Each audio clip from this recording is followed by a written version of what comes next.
So chapter 2 graphs, now we're going to talk about section 2.3, which is lines. A lot of this is going to be very familiar, but we're going to make sure we're all starting in the same place with the same knowledge base. So we're going to first calculate and interpret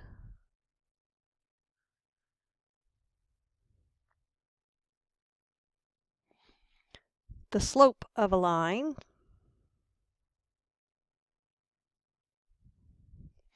And then we're going to graph lines given a point and the slope.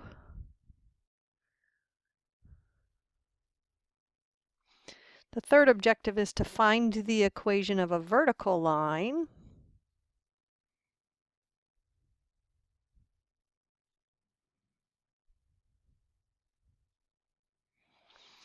And then fourth is going to be to use the point slope form of a line.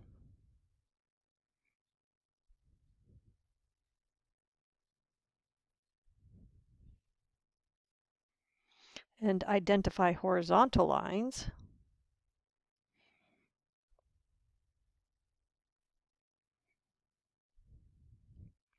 The fifth objective is to find the equation of a line.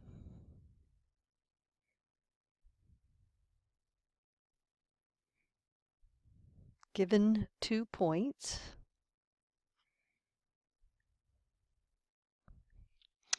Sixth is write the equation of a line.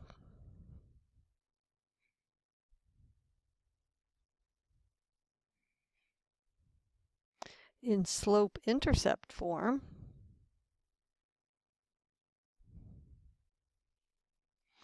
The seventh one is identify the slope.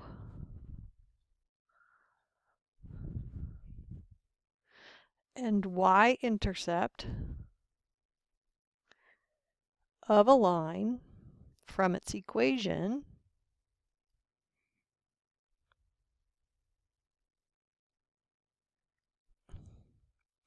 Then graph lines written in general form using intercepts.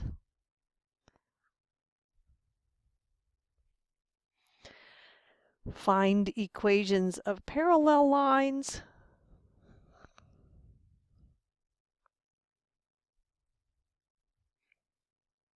And find equations of perpendicular lines.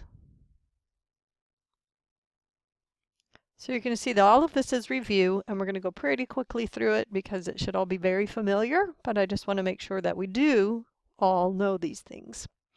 So if the quantity represented by the y variable is increasing at a steady rate as x increases, we can draw a graph of that relationship, and it will be a straight line.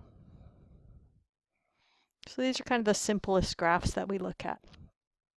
So as x increases by 1, y increases by a constant amount.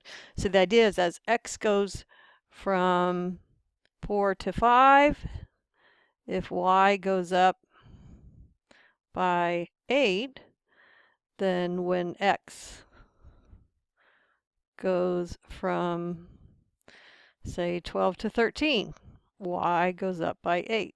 So no matter what step size of 1 you make on x, y always goes up the same amount, and then the graph is a line. So let's let point 1 be x sub 1, y sub 1, and point Q is going to be x sub 2, y sub 2, a second point. They have to be two distinct points, so that means they can't be the same point.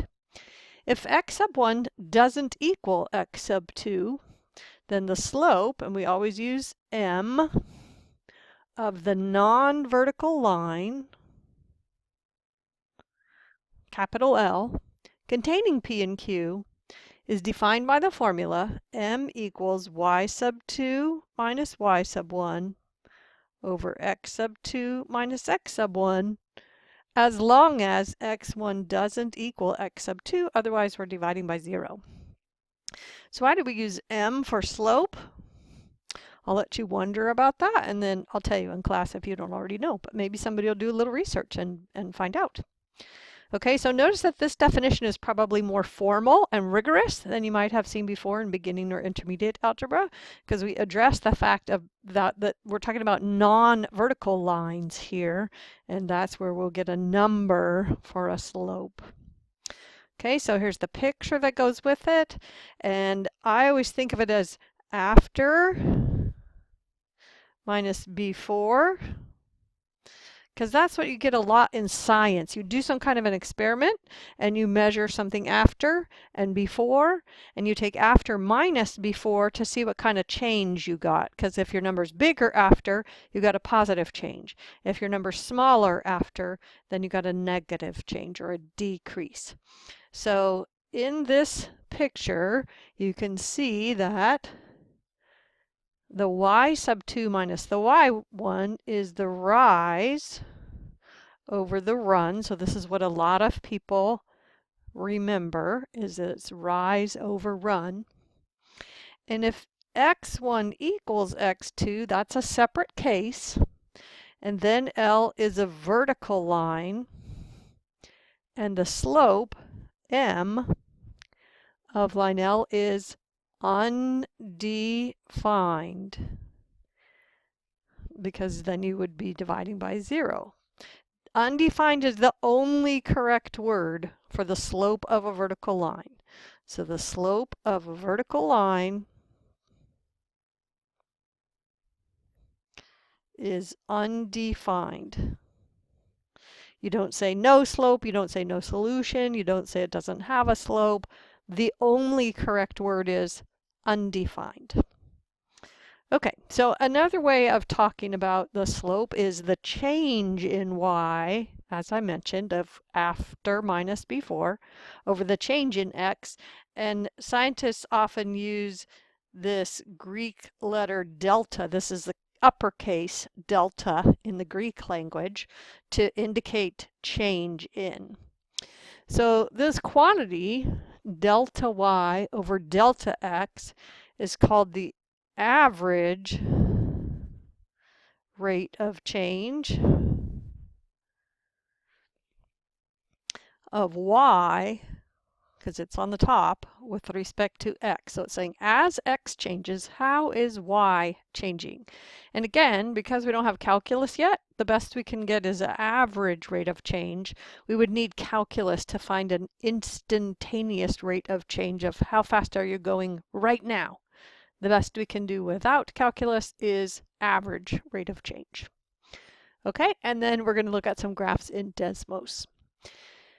So graphing lines, hopefully this is a skill that you have, where we're supposed to graph the line that contains the point 1, 3. So here's point P that contains, that is on this line. And you start at P, and the line has a slope of -2 over 5. So if it's -2, that means we go down 2, 1, 2, and over to the right 5 to find another point that is on this line. Well, if you go up 2, it means you go backwards or to the left 2 to find another point that's on this line. So this is graphing the line that contains a particular point and has a given slope. And then you must use graph paper and you must use a straight edge when you're drawing these lines. Okay, vertical lines. So they're one of the special cases. A vertical line is given by an equation of the form x equals a number. So x equals a, where a is the x-intercept, because a vertical line either is going to be the y-axis or it's never going to have a y-intercept if you think about it. So find an equation for the vertical line containing the point 4, -5. Well, it's a vertical line, so every point on this line is going to have x equal to 4. So that is the equation for the line. Okay, so objective 4 is about using the point-slope form of the equation of a line.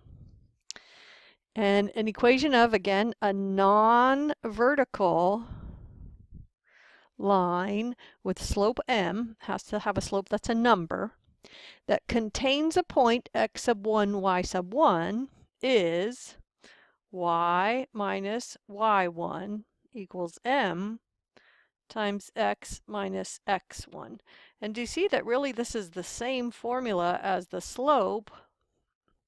It's just we know the m, and the things we don't know are the y and the x. That makes the equation of the line, they're the things that are changing, where x1, y1 is the given point. So I read this to myself as y minus the given y equals m times x minus the given x. And this is actually the most useful form of the equation of a line in calculus. Okay, so the point slope form of the equation of the line, where I'm given a point, so x sub 1 equals 2, y sub 1 equals 1. So it's y minus the given y equals m, the 4, times x minus the given x. And this is a perfectly good equation of a line in the point slope form.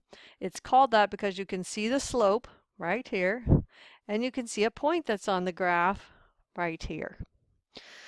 So finding the equation of a horizontal line, let's think about that. What is the slope of a horizontal line? So hopefully you can draw one horizontal line. Well, let's see. If it had the point, say, 3, 5 on it, then this point over here might be negative 5, 5, but the y-coordinates would have to be the same. So for a horizontal line,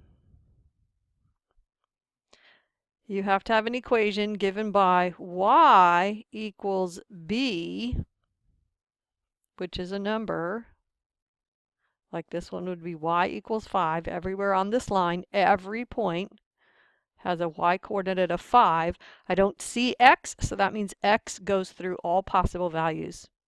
So b is the y-intercept.